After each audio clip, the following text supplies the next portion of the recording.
Buenos días, buenas tardes y buenas noches a quienes siguen analizando la semana política. Hoy jueves 16 de octubre, junto a Juan Andrés Lagos, periodista, integrante de la Comisión Política del Partido Comunista de Chile. ¿Cómo estás, Juan Andrés? Hola Omar, aquí estamos, aquí estamos. Hay algunas cositas relevantes. Sí, sí, hay varias cosas relevantes. Yo diría que estamos en tiempos donde hay una banalidad racista colonial que impera, una dimensión de espectáculo que es brutal, una crisis de la memoria. Fíjate, Juan Andrés, que, bueno, hoy día partimos, ¿no es cierto?, con la ratificación de este castigo que lo que hace, ¿no es cierto?, es, en el fondo, apartar al ex alcalde Daniel Jadwe del sistema político nuestro, pues. Dejarlo sin su derecho a voto, sin su derecho a participación en el ámbito democrático, bajo presiones muy fuertes para que se logre ese objetivo. Partamos con eso, Juan Andrés. ¿Cómo ves esta situación? Sí, sí, Omar, partamos con eso. Mira, que yo creo que es muy relevante, muy trascendente, y yo parto diciendo, para que no se victimicen y sigan utilizando el mecanismo de la victimización de una manera muy violenta, en forma transversal, digo esto. Lo que quiero decir es que esto no se relaciona en nada con que no se reconozca un fallo o algo que es de hecho, ¿no? Que es de hecho. Dentro de los poderes democráticos hay poderes fácticos. No todos son democráticos desde el punto de vista de la electividad. En Chile lo que tenemos es un sistema todavía muy binominal desde el punto de vista de la designación, por ejemplo, del Consejo Nacional de Televisión, del punto de vista que pasan de alguna manera directa o indirectamente por el Parlamento, pero siempre ahí hay un mecanismo binominal, ¿no? Ese es el tipo de procedimiento, es que decir, que se ha sabido en estas últimas semanas en el Poder Judicial. Lo mismo pasa con el Ministerio Público, en fin, o sea, estamos hablando de un Estado de Derecho que tiene estas características y no otras, y no otras. Ahora, dicho esto, yo lo que creo que efectivamente que hay una ratificación de una persecución brutal en forma y fondo de Daniel Hauer, en forma y fondo, y creo que esto hay que denunciarlo con mucha energía y con mucho argumento, pero con mucha convicción. ¿No? Porque no se saca nada con poner las cosas en términos de relativización, no sirve. No ayuda ni a la democracia, ni a la soberanía, ni a enfrentar una situación como la persecución que vive Daniel, como la que vive la expresidenta de Argentina, la que vivió en su momento Rafael Correa, la que vivió en su momento el presidente actual de Brasil, en fin, hay múltiples situaciones, múltiples, no una, múltiples. Y creo que aquí se ha usado y se ha abusado una vez más de un componente que desde el punto de vista de los contenidos transgrede y viola los derechos constitucionales de una persona, pero también transgrede y viola los derechos constitucionales de un pueblo que no va a poder elegir a una persona. Y por lo tanto se le niega ese derecho constitucional soberano. Algo referido a esto señaló hace un tiempo atrás y no le han dado, por cierto, mucha importancia a los medios hegemones y las élites transversales, ¿no? Transversales, lo que señaló ni más ni menos que el presidente de la Asociación Chilena de Municipios, que es un alcalde de derecha, ¿no? Que es un alcalde de Renovación Nacional, donde planteó que efectivamente en el caso de Daniel Jadwe, él lo dice, uno de los alcaldes en Chile, o incluso el alcalde en Chile, que más revoluciones sociales ha hecho en su administración, del punto de vista de favorecer a los desposeídos, ¿no? Con las farmacias, con los anteojos, con un montón de otras cosas, la inmobiliaria popular, un montón de otras cosas, y con escasos recursos. Bueno, él dice, este presidente de la Asociación Chilena de Municipios, que insisto, no es ni comunista ni nada que se le parezca, es de Renovación Nacional, el presidente de la Asociación Chilena de Municipios, ¿qué es lo que dice? Que aquí hay una transgresión a los derechos constitucionales de una persona.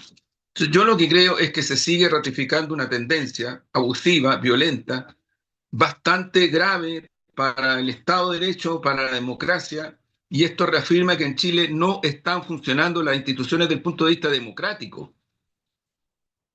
Ese es el problema, no están funcionando desde el punto de vista democrático, ¿no? Y otra cosa distinta es que, insisto, por eso planteé al inicio que la victimización de los de quienes ejercen el poder, tanto partidos, tanto como personas, tanto como candidaturas, en fin, es muy transversal. Finalmente terminan siendo las víctimas, porque se amparan en esto de que si uno da una argumentación de este tipo, entonces está poco menos que está agrediendo el Estado de Derecho, y esto es muy grave porque en Chile hay una... Mira, es muy transversal. Por lo tanto, yo creo que la gravedad de lo que ha hecho el CERVEL no tiene dimensión, no tiene dimensión democrática, no tiene dimensión democrática, o sea, la superó todas. Y superó también la condición básica que significa, insisto, el derecho constitucional a un pueblo a ejercer su derecho a elegir y por otro lado una persona a ejercer su derecho a ser candidato y a ser electo. Aquí hay un tema de fondo gravísimo, inaceptable, y cuando yo digo inaceptable no estoy diciendo que haya que hacer algo distinto a dar una argumentación sólida, valórica y ética que permita demostrar lo antidemocrático que está cursando en Chile respecto de estas cosas y otras más. Porque no es la única. Y no es la única. Aquí hay varias situaciones que están cursando que son de extraordinaria gravedad. Aquí tenemos una concejala militante demócrata cristiana que todavía no aparece ni siquiera por casualidad algún tipo de información que vaya en la dirección de saber qué le pasó a esa persona. Y ahí sí que no hay alaraca por parte de los poderes fácticos, de las élites transversales, ahí sí que no, guardan silencio. Alguna cosita han dicho por ahí, por allá. Y ahora están empezando a aparecer, la segunda tiró una información tratando de equilibrar, fíjate, son versiones de prensa, ojo, entrevistan a la fiscal, son versiones de prensa que se amparan en que esta fiscal y por lo tanto la carpeta investigativa, supongo yo, supongo, porque esto es pura suposición, apuntaría según esta versión de la segunda, del vespertino una segunda del grupo Edwards, ¿no? Que en el tiempo de la dictadura se daba el lujo de tener titulares brutales, donde amparaba crímenes de lesa humanidad brutales. ¿No? Y no son opinión mía, es cuestión de mirar nomás esos titulares de la segunda. Eh, entonces creo que es muy grave, Omar, lo que está ocurriendo, porque ahora, en el caso de Julia Chuñil, es evidente que lo que se está buscando desde el punto de vista de la línea de mensaje es tratar de equilibrar, como que aquí hubiera una situación donde podrían ser responsables de la desaparición de Julia Chuñil eventuales familiares, incluso se menciona hijos, así de concreto. Y por otro lado, el poder del Ministerio Público dice poco menos que aquí la fiscal tiene toda el apoyo, la confianza, en fin, un montón de cosas. O sea, como si la fiscalía, si el Ministerio Público de este país fuera un poder donde en verdad, bueno, cierro con esto. ¿Qué le pueden pedir a la ciudadanía cuando estudios significativos, cualitativos en Chile de distintos años? ¿Qué es lo que te dicen? Que la ciudadanía chilena, al día que pasa, no cree que haya justicia y cree que hay justicia para pobres y justicia para ricos. Entonces, la élite que tanto, a propósito de estos días, cuando recordamos el estallido social, que tanta odiosidad, y esto incluye incluso fuerzas políticas o sectores de fuerzas políticas que se dicen de izquierda progresista, pero no solamente la derecha, recargan y recargan con odiosidad tremenda una descalificación brutal a lo que denominan el octubrismo. La señora Matei iba a hacer un acto en estos días. Y seguramente van a haber más de alguna y alguno que desde el sector progre, ¿no es cierto?, van a tirar también estos exocet respecto de cuestiones autoritarias, no democráticas, eh, eh, que significa cuando millones y millones de personas con sacrificio enorme, con angustia, con desesperanza, con una crisis socioeconómica que acumulan desde muchos años, salió a las calles a protestar por las cuestiones básicas de lo que significa la pervivencia en Chile. Entonces creo que aquí hay un contexto. un contexto que es súper importante. Yo no estoy diciendo que las cosas sean lo mismo. Y esto lo digo porque como este programa a veces lo toman y lo descalifican desde los medios hegemones, algunos, el Exante, el Mercurio, toman cosas y nos tratan de golpear, ¿no es cierto? Es una cosa como de acusete, así, oh, Lagos dijo tal cosa, o Marci dijo tal cosa. Es una cosa bien, un mecanismo muy usado por estos momentos, por las hegemonías mediáticas reaccionarias, conservadoras, que buscan la descalificación, no el argumento. Y además, lo hemos dicho otras veces, gritan mucho. ¿No?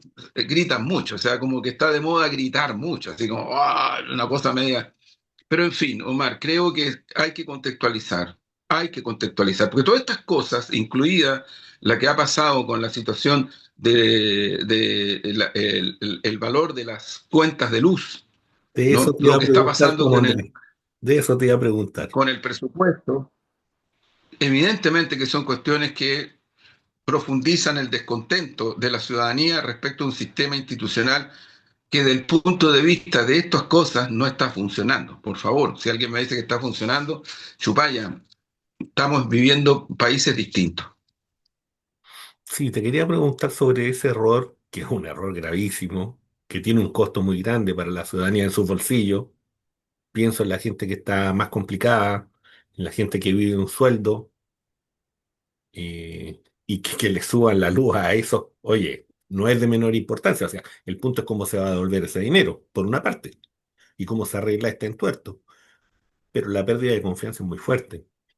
Y cómo eso se enlaza, Juan Andrés, dentro de este clima, ¿no es cierto?, de este clima electoral, y cómo tú ves el cuadro electoral pensando, haciendo balance más o menos cada 7 días, ¿no? Cada 7, 8 días.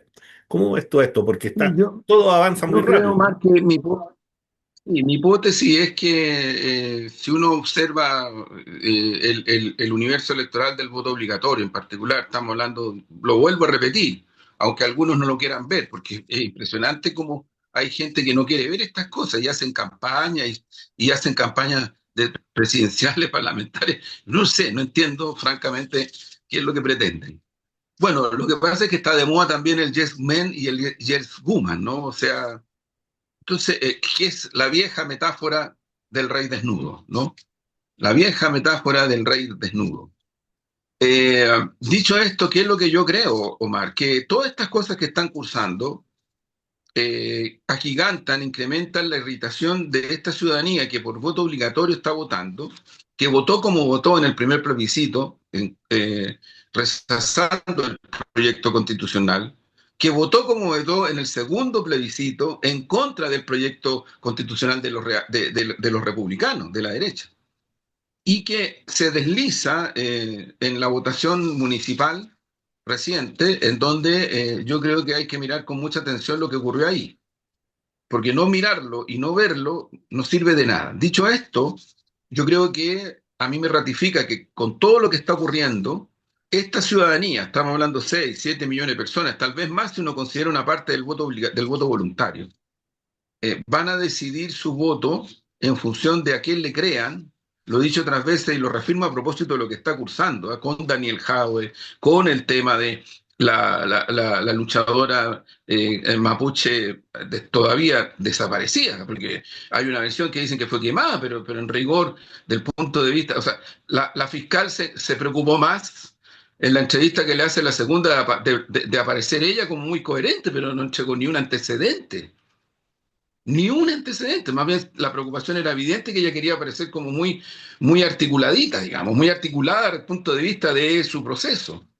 Bueno, ¿qué decir de la concejala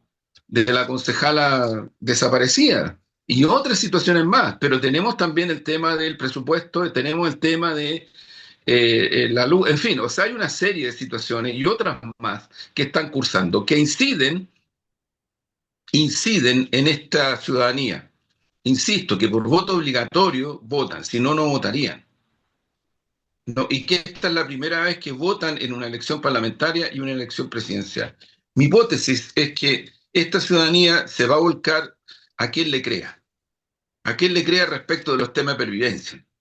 Crimen organizado, narcotráfico, violencia doméstica, que es muy fuerte, Eh, no hay que reaccionar frente a eso solo porque uno la vive, o sea, eso es muy complicado también. O sea, si a mí me pasa que me pegan un portonazo, un turbazo, se entran 6 personas dentro de mi casa con pistola y después de eso reacciono, chupalla. Estamos en una sociedad que está perdiendo su veto democrático ahora y ahora y ahora. O sea, eso es.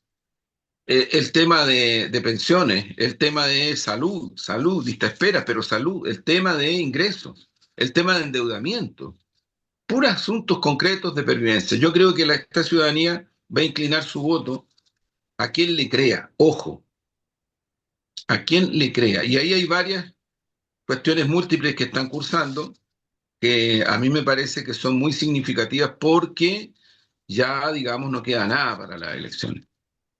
No queda nada, o sea, no hay mucho que, salvo que sí puede ocurrir algún tipo de situación excepcional, ¿no? Que hace que las cosas vayan cursando en determinada dirección. Pero creo que al final de cuentas, y con esto cierro, este votante que es determinante en la elección, que por primera vez vota en la elección parlamentaria y presidencial, se va a inclinar a quien le crea. Y digo esto porque le podrían creer, por cierto, a Janet Jara, por las propuestas que ha hecho, por la empatía, en fin, hay varias situaciones concretas, porque, entre otras cosas, es la única candidatura que está preocupada del ingreso de las personas, ¿no?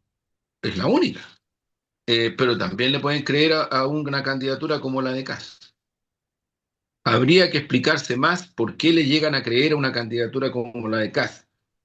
Pero esto, para mi gusto, es una cuestión que tiene que ver con una trayectoria que tiene Chile de los 90 en adelante. No se puede dejar de considerar que este país, después del golpe de Estado, después de lo que pasó en los 80, las hambrunas, el terrorismo contra la población, las represiones, quienes tomaron los gobiernos recurrentes después de los 90 se pusieron de acuerdo desde el punto de vista de lo más grueso de la sociedad chilena y de lo institucional con el que dio el golpe de Estado y con las fuerzas que dieron el golpe de Estado. Ese es el pacto transicional de los 90 hasta hoy mismo, hasta hoy mismo.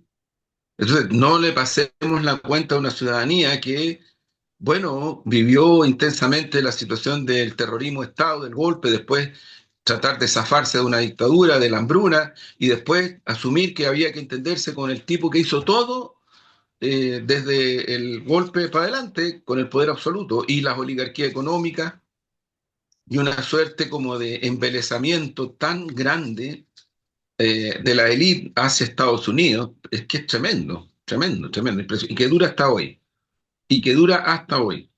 ¿No? Entonces nos hacen creer de que el mundo está viviendo lo que está viviendo en función de Estados Unidos y no es cierto. Si tú sales de la esfera occidental capitalista, que es una parte cada día menor del planeta, te encuentras con situaciones culturales, situaciones económicas, situaciones políticas, situaciones militares, totalmente distintas, pero totalmente distintas. Entonces, lo que ocurre es que aquí hay una suerte de autorreferencia muy caricaturesca a que el mundo es Estados Unidos, a que el mundo son las películas norteamericanas, es Hollywood, a que el mundo es Trump y eventualmente Obama, eventualmente, porque ya Obama también salió un poco de esta élite. Y eso es, y día que pasa, es cada vez menos eso en la realidad del planeta. Y es cada vez más este multilateralismo que es un concepto que yo diría, Omar, hay que hacer el esfuerzo para aterrizarlo, porque estamos hablando de países tan grandes como la India, como Sudáfrica, estamos hablando de situaciones tan importantes y tan graves como el genocidio en Gaza. Mira, hay que decir algo que es muy importante y que es real. Todo lo que está ocurriendo en Gaza no habría sido posible si no es por las millones y miles de millones de personas que particularmente en Europa salieron a protestar y a exigir que se terminara el genocidio. Y también Estados Unidos. Eso es lo que modificó en parte, de una manera muy oportunista y pragmática, la posición de los gobiernos europeos y también la posición de Trump. Y también la posición de Trump. Entonces, ¿cuál era la posición, cuál ha sido la posición de China, de Rusia, de la India? eh, de Sudáfrica, de Brasil, de México. ¿Cuál ha sido la posición y de otros países del mundo? Condenar el genocidio y exigir que termine el genocidio. Pero parece que eso, aquí en Chile, en esta élite tan subyugada, tan cautivada por esta lógica occidentalista minoritaria en el planeta, que además ha llevado al planeta a situaciones desastrosas y la sigue llevando, prácticamente no existe, es como que no tuviera lugar. ¿No? Entonces creo que ahí hay un punto de referencia, Omar, que es súper importante para comprender con mayor profundidad lo que está cursando. Y en el planeta, para mi gusto, el correlato es los intentos sostenidos y cada vez más violentos de Estados Unidos y de algunos socios de la OTAN por tratar de recomponer su correlación y su hegemonía a través de genocidios y a través de guerras. Por eso es que tienen lo que tienen en frente a Venezuela. Por eso es que ahora nadie lo ha desmentido. Ya la CIA va a empezar a operar criminalmente como lo hace en forma permanente, porque, bueno, si alguien quiere entretenerse y ver películas de Netflix o de quien sea respecto de lo que hace la CIA y encontrar lo más entretenido que hay, ya asunto de cada una o cada uno. Pero la CIA es un organismo criminal, es un organismo criminal, asesino, que ha cometido genocidios y ha cometido situaciones terribles en todo el planeta, incluido Chile, con el golpe, con los asesinatos, con las sociedades que hizo respecto del intento de matar a Bernardo Leito, el asesinato de Carlos Prat, en fin, hay muchos antecedentes. El meterse políticamente y meterse firme en los países, Chile no es una excepción. Cuidado, porque de repente yo también lo he dicho, esta subyugación, esta dependencia, esta subordinación tan fuerte y violenta de la élite chilena transversalmente, porque no es solo la derecha, cuidado que puede que no nos haga ver lo que está ocurriendo en la Patagonia, en la Antártida, con un gobierno como el de Milei, como lo que le ha dicho Trump a Macri. Bueno, si quieren tener salida al Pacífico, invadan Chile, y otras cosas más. Y otras cosas más. Entonces, yo lo que creo, Omar, que estamos frente a una situación donde ni siquiera, ni por la defensa del Estado Nacional chileno y su soberanía, hay sectores del país que asumen una postura más crítica a lo que está haciendo el imperialismo norteamericano en distintas partes del planeta y también aquí. Porque lo que está haciendo respecto de el bloqueo a Venezuela y lo que está haciendo respecto de empezar con que no son nuevas, acuérdense, acordémonos que aquí hubo un golpe de Estado donde detuvieron al presidente Chávez, lo querían matar, y el argumento recurrente es que son drogadictos, es que son narcotraficantes. Esto no es nada nuevo. Esto no es la primera vez que Estados Unidos acusa a gobernantes de este tipo de cosas para justificar acciones brutales y criminales dentro de los países. Eso es lo que ha hecho y es histórico. O sea, yo no estoy hablando, no estoy diciendo cosas ficticias, son cuestiones históricas, han ocurrido en nuestra región. Entonces yo lo que creo, Omar, que hay que mirar con un poquito más de sentido de realidad, lo que está ocurriendo en nuestro continente, lo que está ocurriendo en nuestro país, en nuestra región. Ahora viene la elección en Bolivia, mira lo que está pasando en Perú. Sí. En fin, o sea, yo diría que estamos en una batalla que para nada yo la veo perdida, al contrario, ¿eh? Yo creo que también se usa desde sectores progresistas, y que ahora sí cierro, Ujú. esta cosa tábica, que poco menos que el planeta se está derrumbando, si no es cierto, sí hay una crisis tremenda, pero esa crisis está provocada por el militarismo norteamericano, por la generación de una guerra arbitraria que intentan llevar adelante desde Ucrania hacia Rusia, ahora por el intento de controlar el petróleo venezolano a través de una justificación que implica guerra, intervención y crímenes. O sea, nada nuevo, pero es real.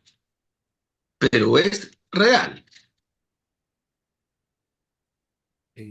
Les recuerdo que estamos analizando la semana política junto a Juan Andrés Lagos, periodista e integrante de la Comisión Política del Partido Comunista, que toda esta primera parte estuvimos tocando el tema de Daniel Jadwe, ¿no es cierto? Su imposibilidad en este momento de ser candidato, incluso de ser ciudadano, un análisis político sobre el tema, ¿no es cierto? Eh, Desde el punto de vista de las elecciones, cómo se vienen algunas situaciones, cuál es el cuadro en general de lo que significa, ¿no es cierto?, este porcentaje de ciudadanos y ciudadanas, que son los 5 millones de votos que están ahí, que se integraron, ¿no es cierto?, a este proceso a propósito del voto obligatorio. Eso es lo que hemos estado tratando en esta primera parte. Fíjate, Juan Andrés, que a nivel internacional, yo quisiera primero estructurar una pequeña propuesta de análisis. Yo diría que a través de tres textos, que yo los recomiendo, se los recomiendo a quienes nos escuchan, a quienes nos ven. Mira, yo creo que sería muy bueno volver a Fahrenheit 451. Fíjate que Fahrenheit trae consigo una idea que es la destrucción de la memoria histórica y la reescritura, y cómo uno lo puede observar en esta nueva fase de interpretación del nazismo, del fascismo, en la clave atlantista, en la rehabilitación de los colaboradores nazis en Europa, en la negación de lo que significó el sacrificio de la ciudadanía de la ex Unión Soviética en el proceso de la derrota del nazifascismo. Yo les recomendaría leer 1984, principalmente en todo lo que significa estas inversiones del lenguaje, esto de que la paz es guerra, esta idea del control mediático, como pilar de un consenso bélico. Les recomendaría leer Eichmann en Jerusalén, de Hannah Arendt, donde nos habla, ¿no es cierto?, de este ciudadano típico europeo, de este hombre que es la imagen, la construcción de la imagen de la banalidad del mal, aplicada no solo al individuo, sino que al sistema liberal en sí, ¿no es cierto?, como una normalización de un orden legal, que es lo que hoy día estamos viviendo. Y entonces, a partir de esos tres textos, ustedes pueden entender mejor, tal vez, el genocidio en Gaza y la complicidad del gobierno norteamericano. Pero no solamente la complicidad, sino que nosotros hemos hablado muchas veces, ¿no es cierto?, de que aquí hay una propuesta geopolítica. Y en ese sentido vale la atención, ¿vale? Y los invito a buscar estas declaraciones de Jeffrey Sachs, que es un Hazard. ¿Y qué es lo que dice él? Por ejemplo, que hay estudios que hablan de 50 palestinos muertos por cada israelí, que este acuerdo es una ausencia absoluta de la solución política del Estado palestino, lo está diciendo él. Habla del rol de Estados Unidos, tanto bajo Biden como Trump, que se ha convertido en el fondo en el garante material, el garante diplomático de una ofensiva israelí racional. Habla de la corrupción del sistema norteamericano a partir de los donantes, ¿no es cierto?, de este Estado palestino y de estos ciudadanos judíos, ¿no es cierto?, o sionistas, que hay una diferencia ahí, y que hacen sus aportes económicos a las candidaturas. Y entonces, desde ese punto de vista, uno puede también entender lo que está pasando en Ucrania. Y esta idea, ¿no es cierto?, de que pareciera ser esta ilusión de que iban a llegar a un final rápido, esta ilusión que instaló el presidente Trump y que no ha sido así, y en donde lo que él está haciendo en el fondo es dar una garantía operativa, con inteligencia, con armamento, con logística, para continuar esta guerra contra la Federación Rusa. Entonces, la figura de Trump es una figura de la crisis. Promete la paz y trae la guerra. Se ríe, dice de que en este momento los pescadores venezolanos no pueden salir a pescar porque pueden ser bombardeados. Entonces, estamos hablando, ¿no es cierto?, de una crisis que es profunda del sistema internacional, una crisis que trae una sombra para América Latina y esa sombra está instalada con Venezuela, está instalada con un premio con un premio Nobel que es un premio geopolítico, es un premio a la guerra. Yo me quedo, fíjense que con la carta de Adolfo Pérez Esquivel, en donde él hace un llamado ético. ¿Y qué es lo que dice? ¿Qué es lo que denuncia?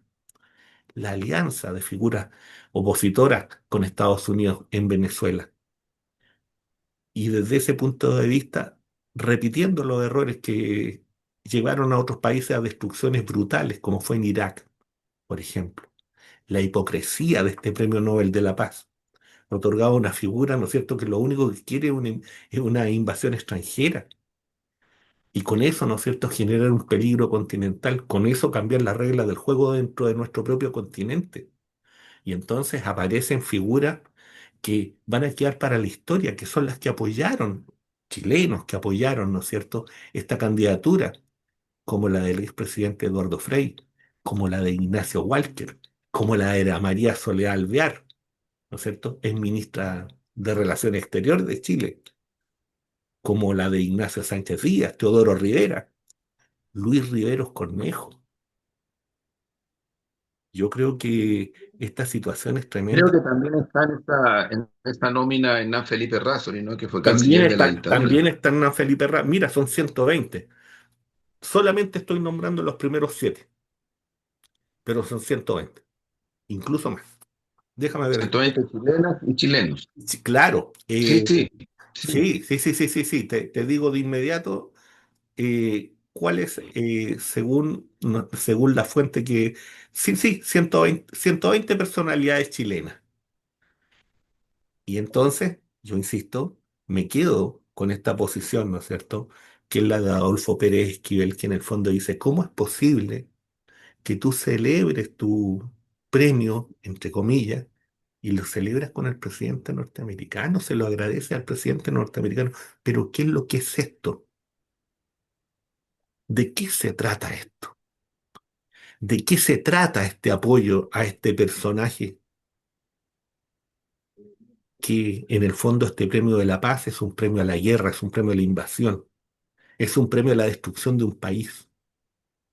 Y en ese sentido, claro, estamos en una alteración que es brutal, que es la que ustedes pueden ver en una novela como 1984. Y sería bonito a lo mejor establecer un taller de lectura con estos tres textos. Ah, buena idea. Sería, Buena idea, Omar. sería bonito establecer un taller de lectura, a lo menos con los dos Sí, primeros, con las dos novelas. A Eichmann lo dejaría después, porque fíjense que estoy participando yo dentro de una lectura de ese texto, por muy ahí. buena idea. Pero Muy buena idea. Omar. sí, bueno, los que vean este programa y coloquen si quiero o si puedo, vamos viendo, Ahí estará. día y hora. Estamos a la espera del poema. Sí, Juan Andrés, fíjate que es octubre y en realidad este es un texto que siempre me ha costado un poco leer, ¿ah? Porque lo dedico a un amigo que ya, bueno, dejó de existir hace largo rato y más que dejar de existir, fue asesinado abierto y derechamente en, en un octubre. Mauricio Gómez Lira, Fuga. Huir de una celda en pleno día a mediados de octubre, traspasando una a una las barreras para salir por la puerta principal a pecho descubierto y sentir el aire de fritanga, las voces de los otros, la sombra de un par de árboles donde el vendedor de mote con huesillo te mira como si vinieras de ninguna parte. Y ninguna parte es un sitio de 3x2 dentro de una calle conducente a ninguna parte. Así lleno de risa, ensucias tus zapatos y corres por la angosta avenida sin escuchar gritos o lamentos, porque la poesía es una vereda angosta a la que todos tiran al blanco, y por fin alguien, curiosamente de uniforme, acierta, y trastabillas, arropado de versos, para quedar tirado sobre esa vereda angosta y libre, justo al frente, donde los otros no pueden lastimarte. Un fuerte abrazo a la familia de Mauricio que se nos fue tan joven. ¿Quién era Mauricio Omar? Es bueno. Mauricio Gómez Lira pertenecía al Frente Patriótico, estuvo prisionero en la primera década de 1990, en realidad duró poquito, por ahí por el año 1992, si no me equivoco, intentó un acto de fuga junto a otros, frente a los hermanos Ortiz. Fue una cosa bien, bien fuerte ahí en la cárcel de San Miguel, me parece que es esa. Y ahí, ¿no es cierto?, fueron acribillados ellos. Ellos salieron por la puerta principal. Fue una cosa muy rara, muy extraña. Estaban en ese momento desarmados, no había necesidad de hacer eso. Los podían haber tomado detenidos tranquilamente y sin embargo los acribillaron, entre ellos a él. Era muy joven, insisto, tenía unos 22, 23 años, tenía Mauricio más o menos. Hay gente muy jóvenes. Eh, Bueno, importante este poema para él. Y yo me permito, al concluir, eh, dar mi muy profundo respeto a las miles y miles y millones de personas que en unos años, en unos días como estos, hace unos años atrás, salieron a las calles sí, a pedir dignidad por pervivencia, por salud, por pensiones. Después fueron gritando nueva constitución que pusieron y estamparon en las murallas de todo el país, no solamente en Santiago, esto fue en todo el país. Los rostros de Pedro Lemebel, de Violeta Parra, de Víctor Jara, de Gladys Marín, de líderes mapuche, de mujeres luchadoras. Y eso, por cierto, alertó a la élite transversal y empezaron a asustarse, porque estaban asustadas y asustados. La élite estaba asustada. No reaccionó democráticamente frente a estas expresiones que decían mucho. Y mi homenaje y mi respeto porque ellos abrieron el camino a no pocas reformas que se han tratado de llevar adelante, algunas con algún éxito, otras con ningún éxito, pero que también han dejado la puerta abierta a cuando el soberano, que es el pueblo, se expresa democráticamente y demanda cambios de fondo a un Estado de Derecho que, desde el punto de vista del pacto transicional, es la evidencia de un proceso que no concluye y que tiene como rasgos no menores la inseguridad, el miedo, la desigualdad, la no participación ciudadana activamente. En fin, mi homenaje a ese miles y miles de compatriotas y los pueblos originarios que lucharon con mucho sacrificio en esas tan importantes del estallido social. Ahí me quedo más. Vamos. oye, Juan Andrés, antes de cerrar, bueno, uno a veces no dice estas cosas. Yo sé que usted anduvo por el norte ahí presentando el libro de Gladys Marín. Fíjate que a mí Sí, también me tocó estar acá en Santiago, en la Casa Rusia, nada menos que en una mesa redonda con un grupo de escritores, entre ellos un escritor ruso muy, muy relevante desde el punto qué de vista de bueno. la ciencia ficción. eh, y nos tocó estar en una mesa muy, como te digo, muy interesante que se llamaba El futuro de la literatura en la era de la inteligencia artificial. Yo creo que son Ah, temas qué bien relevantes interesante. que hay que conversarlo a futuro. Bueno, son temas de reflexión, ¿no? Sí, Eso, tema de reflexión. Muy eso. bien, Nos vemos. muy bien. Nos vemos. Chao, Chao, chao. chao.